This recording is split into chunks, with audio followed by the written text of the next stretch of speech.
Hi అండి, అందరికీ నమస్కారం. నేను ఇప్పుడే ఇన్స్టాలో ఒక రీల్ చూశానండి. ఆ రీల్లో ఒక 19, 20 ఏళ్ళు లేకపోతే 15 ఏళ్ళ పిల్లలు ఇలా బర్త్డే అని చెప్పేసి రోడ్ మీదకి వచ్చేసి కేక్ కట్ చేయడం అనేది అలాంటివి చేస్తున్నారు.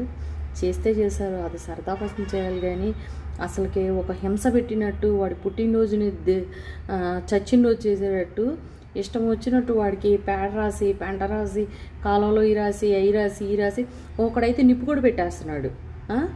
ఏదైనా జరిగితే ఏంది పరిస్థితి? ఇంట్లో ఉన్న పిల్లలు, పద్ధతిగా పెరిగే పిల్లల్ని తీసుకొని వెళ్తారు. రారా కేక్ కోసుకుందాం, అది కోసుకుందాం, ఇది కోసుకుందాం అని. ఏదైనా జరిగితే తల్లిదండ్రులు ఏమైపోతారు అనుకుంటున్నారు? అసలు బాధ్యతలు లేవా మీకు? అది మళ్ళీ తీసి ఇన్స్టాలో పోస్ట్ చేయటం మళ్ళీ సిగ్గుందంటారా మీకు? అసలు ఏమన్నా తల్లిదండ్రి చదివించి పెంచి పోషణ చేసే దీనికేనా? సరదాగా ఉండాలి కానీ ఇలా సంస్కారహీనులుగా ప్రవర్తించకూడదు.